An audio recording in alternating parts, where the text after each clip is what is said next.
Hi, everyone. It's Stephanie with the Patient's Story, and I am really happy to be able to introduce our guest today, Clarence, who's been really gracious and has agreed to spend time with us today to share your story, Clarence, about being diagnosed with prostate cancer and going through treatment. So welcome.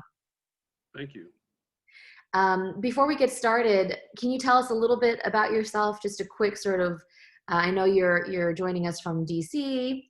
Some quick highlights about Clarence.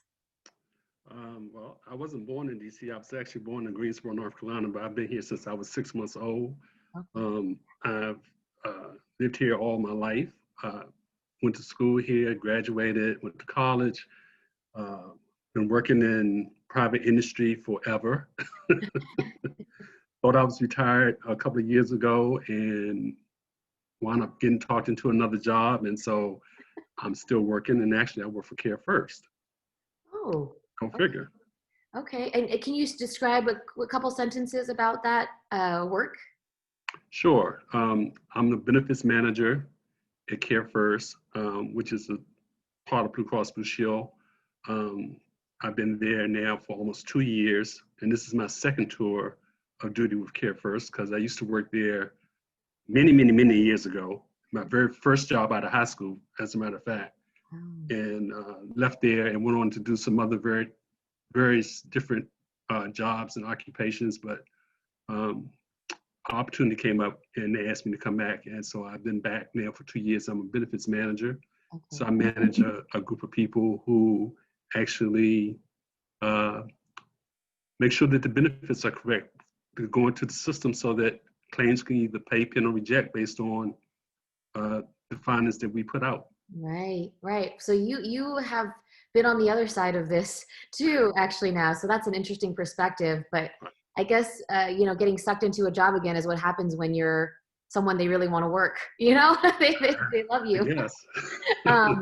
So Clarence, I appreciate you sharing a bit about yourself. Let's go ahead and get started. I'm really curious. I know we had talked a little bit before, and you didn't experience symptoms.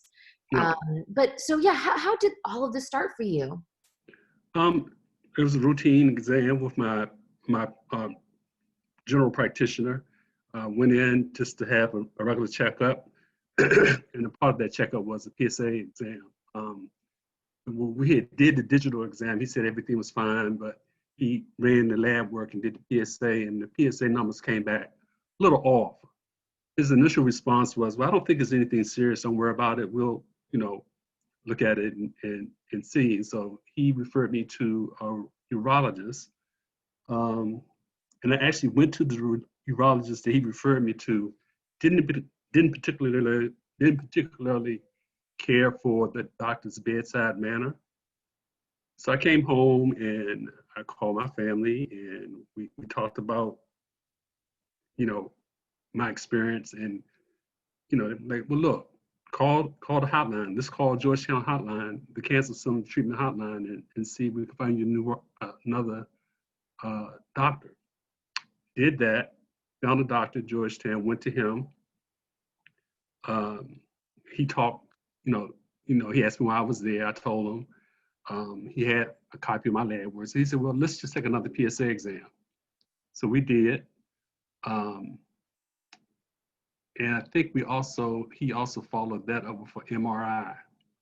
So we did the MRI, we did the PSA exam. The MRI that came back, nothing.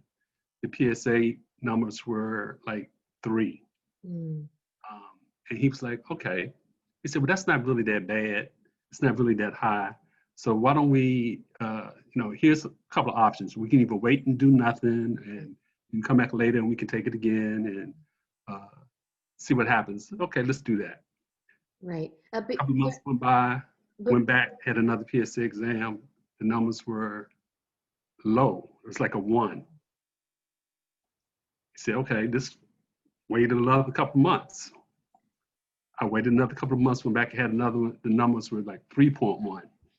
So at that point, he was like concerned. He's like, okay, these numbers keep going back and forth and keep fluctuating. So why don't we just go ahead and do a biopsy? So I talked to my primary care and he said, well, yeah, that makes sense. Why don't we go ahead and let it happen? So I did. he took 13 spores. 5 of the 13 came back positive for cancer. Mm-hmm. So, Clarence, before you dive into more of that, I would thank you. You outlined, I think it was like a period of half a year of all this like back and forth and yeah. waiting and watching and monitoring. You had mentioned something that was interesting to me, which I think a lot of people encounter actually in the system, unfortunately, which is a doctor that you didn't really take to, or vice versa, bedside manner. Can you Mhm. describe what it was that was off-putting about that visit? Uh, I think I was trying to get information at the time, and I was a little nervous um, because it was all new to me. And so when I was asking questions about, well, talk to me about what the treatment plan is, he immediately wanted to do a biopsy. And I Mm. asked him, was that my only option? And his response was, you can do whatever you want to do, Mr. Seegers, but I'm just saying that, that this is what I'm recommending. And that just Yeah, turned no, me completely off. of course. I mean, it's kind of flippant and, Exactly. so I ask you about it because I like that you immediately, I mean, you go to your family and then the thing was, let's get a second opinion. Just go talk to another doctor. And I think that's a really important message, right? If you're Right. not comfortable, because these are people who are supposed to help guide you through what could be a tumultuous time, go somewhere else if you can. Exactly. Exactly. So that's the option that, and I guess part of it is because I had worked for Care First, I had somewhat of a knowledge of doctors and Mhm. tests and not being afraid to go. I wasn't afraid to say, I just don't like the way you're talking to me, and I'm going to go somewhere else. I love that, because I think sometimes it's hard to be a quote and people want to be a good patient. I know I wanted to when I was, right? Like, I don't know what it is, but it's like, oh, okay, well, you're the expert. I'll just do what you say. So I think that's a really important message. You have options, and to the best of your ability, try to pursue them. So I'm going to run through what you had said. So you've gone through 3 different PSA tests and they've been fluctuating. You were recommended biopsy. 5 of the 13 samples came back cancerous. And so at that point, from your notes, it said it was recommended that there were options, but that surgery to remove the prostate might be sort of the way to go. And that was in September of 2011. And it moved very quickly after that. So you met with a surgeon at Johns Hopkins the next month. Was that a second opinion again, or? Actually, that was the third opinion because I went to the first guy, then I went to Georgetown, then I went to, well, actually, my general practitioner, he recommended that I get another opinion as well, and the doctors at Georgetown were very much in favor of that. They didn't have a problem that, he was like, well, by all means, I want you to feel comfortable with not only what I'm telling you, but I just want to make sure that you're okay with it. So go get a third, go get a fourth opinion if you want, and you can decide whatever it is you want to do. So my primary care was friends with the head of urology at Johns Hopkins and asked me if I mind he send my test results to him to take a look at. And so they called me and scheduled an appointment for me to come out and have a consult with him. And I did. And he also recommended surgery. A very nice guy, liked him a lot. John Hopkins is in Baltimore. I live in DC. um, but his surgical method was to actually cut me from all the way down, Mm. opposed to robotic surgery at Georgetown. Mm. And I opted for the robotic surgery because it made sense to me that it would be, uh, although it's all invasive, it would be a little less invasive. Right. And I felt like the recovery time would be a lot easier. Mm-hmm. And I also thought that it would be less chance of infection if I just went with the robotic. So Right. that Well, was, yeah, thanks for walking us through. I was actually going to ask you about making that decision. The pros for the robotic surgery were it would be little less invasive, the recovery time would be faster. Was there any reasoning given on the other end of why going the other route of surgery would be better than the robotic surgery? No, he didn't. The only thing he said was his talking point was that he was old school and he liked the hands-on method. He thought that robotic surgery was gimmicky. Mm.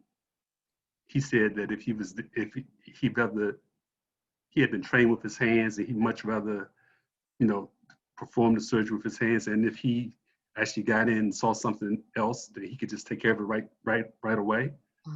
Um, but again, I was concerned about recovery time. I had just started a new job. I didn't know how long I was going to be out of work. So, you know, it was purely selfish on my part, just thinking I wanted the best possible outcome. So I went with the robotic surgery. Perfect. Plus, it was easier for my family to get to me in DC than it would have been if I had to go all the way to Baltimore. Right. Yeah. I mean, these are real life decisions and variables that have to be factored in, right? Because you want your family there, you want the support. So that makes a lot of sense, actually. In your notes, Clarence, I also noticed you said your official diagnosis was also in October. Can you relay that moment for us? Was it basically the results came back from the biopsy? That was when you got the diagnosis? And how did they describe what that diagnosis was? Well, initially it was a telephone call. The test results came back. The doctor called me. I was at work. He asked me if I had a minute to talk. I kind of knew from that something wasn't right. Yeah. So he said, you know, he told me that the test came back that it was cancer. He told me he didn't want me to worry. He told me, you know, I want you to come in. I want to sit down and take time talking to you. And you can bring as many people as you want when we talk, your family, friends, whoever. There's going to be support for you. And I want you to come in and let's talk about what the options are. Yeah. So we made, you know, I made the appointment, went like the following week or two. And we sat down and we talked. He talked about the recovery time. I asked him about other options. We talked about seeds and he didn't think that I was going to need radiation or chemo. He said that he thought it was localized to the prostate, but he wouldn't know until after he went in. But he gave me all the options and told me to make a decision. I asked him, was it immediate? Did I have to do this like now? And he said no. He said, you know, if you want to wait, you can. So I opted to wait for like almost 8 months.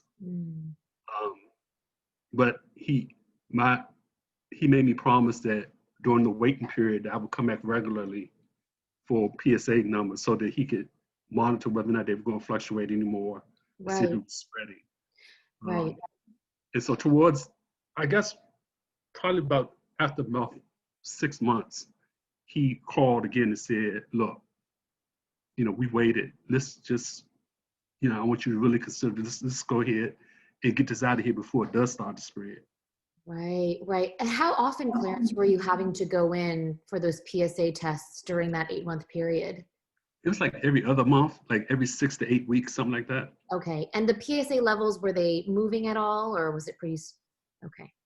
So it was pretty steady throughout, and it stayed around that 3 level around there. Okay. Like 3.1, 3.2. Okay. Never got past that. Okay. And your doctor had said, look, I want to take care of this. Did he give more specific reasons other than let's just not wait? Were there any other, did he talk about other factors? Well, his concern was he didn't want it to spread. And he said that he wanted to try to contain it as quickly as possible. And that the longer I wait, the more of the chance that it could spread. So he just wanted to be safe than sorry. That makes sense. And doctors, as we know, would also like to err on the side of caution. Absolutely. So for you, why did you want to wait? What was your thinking about, let's not do this right now? Okay, so I had just left my current employer and went to a new employer. And I wanted to give myself an opportunity to get there first before I actually had the surgery. Mm. And so, my thing was, well, let me get past at least 6 weeks before I do this. And he said, well, that shouldn't be a problem. And so I went to my employer and I told them, what it was. And they were like, oh, no, go get that taken care of right away as soon as you're ready. And so that's what I did. I think it's so fascinating though, because it's clear that you were trying to be like a good employee, right? Like, I'm getting a new job. I don't want to spring this on them. Looking back now, kind of what are your reflections about that? And would you do anything differently today? I don't think so. I think it was a good decision. As a matter of fact, my manager at the time, when I told her, she was very compassionate, very understanding, told me to do whatever I needed to do. She would take care of it, that I could work from home. And that's before this became popular, that once I got well enough that, there was some work that I could do from home if I wanted to. And actually, I work for her now because she left that company, and called me to come work for her, this company. So, it was just a win-win for everybody. But I wouldn't do anything different. I think I made the right choices at the right time. Yeah. Yeah. Especially given, I guess, the message you were hearing from your doctor at the time was, no, it's not urgent. And had that been different, maybe you would have taken different steps, right? Yeah. Okay. Wrapping this section up, when you were diagnosed and you sat down with your doctor, did he or she ever say, oh, I know staging is not really the thing in prostate cancer. It's more about Gleason score and all those things. But did he cover any of that with you? He did. We did. We asked that question. What stage is this in? Right. I'm a reader. So, and fortunately, my sister is also. So as soon as we found out, we got on the internet. We started reading stuff. We got books from the library. We did all of those research type things that you normally would do. What does this mean? How is this going to affect you? What's the recovery time? What are some of the drawbacks from having the surgery? What are you going to feel like after the surgery? So I did a lot of homework. And when you did the homework, did the doctor say anything to confirm it? Like, did he talk numbers? I'm just curious. Did he say, well, here's your Gleason score, or here is your staging? Yeah, he gave me my Gleason score. He didn't stage it. He said that he didn't think it was at that point. There was nothing to stage. But he was going to wait until after the surgery and make sure, see the pathology report. But yeah, he kept up. He gave me all the information. Right. Anything I asked, he told me to call him at any time. I mean, they were really, really great. The surgeon was really great. I'm so glad to hear it. So do you remember the Gleason score that you had initially? I do not. Okay. Well, we'll circle back on that maybe and see if we can find it, and we'll post it on your story at thepatientstory.com. But Clarence, I guess the last question here is, how did you break the news to people in your life about the cancer? Or did you feel, I'm going to keep this close to the chest or the vest right now? Well, the people I felt like I really needed to tell, I told. I have 3 daughters. I didn't tell them. My mother was in the nursing home at the time, so I kept it from her because she was elderly, and if she, I didn't think that she would do well if she found out.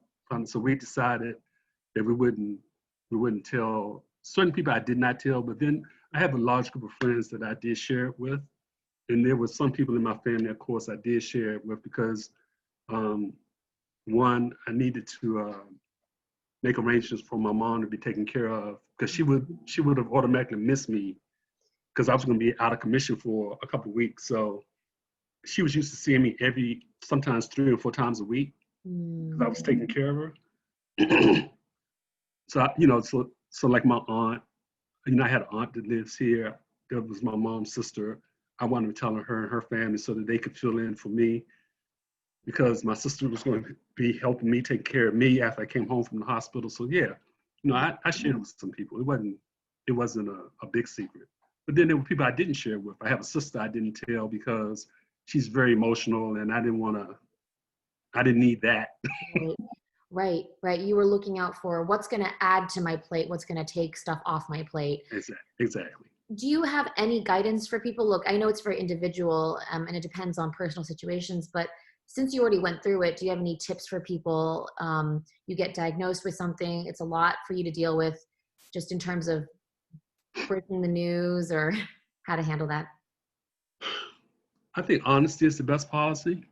Um, I think that when you get that kind of news, you have to first of all uh, get your own mind right, because it's your life, and so you need to think about, well, what do I really want to do?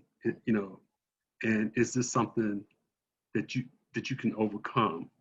Um, of course, they talked to me about radiation and chemo and all of that. I'm not a fan of any of that.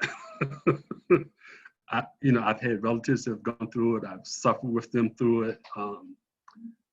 And I just know for me personally, that wasn't something that I really thought I would want to have to do. So anything that I could do to avoid that happening, I was going to. Mm. But I think being honest with yourself, first of all, and taking a moment to sit down and say, okay, this is what I have. This is now my truth. Mm-hmm. And how am I going to live? Well put. I love that. Those are great questions to frame maybe how to move forward from that point. So Clarence, sit tight. We're going to stop this video. And if people are interested, we're going to talk about Clarence's treatment in the next video. Okay.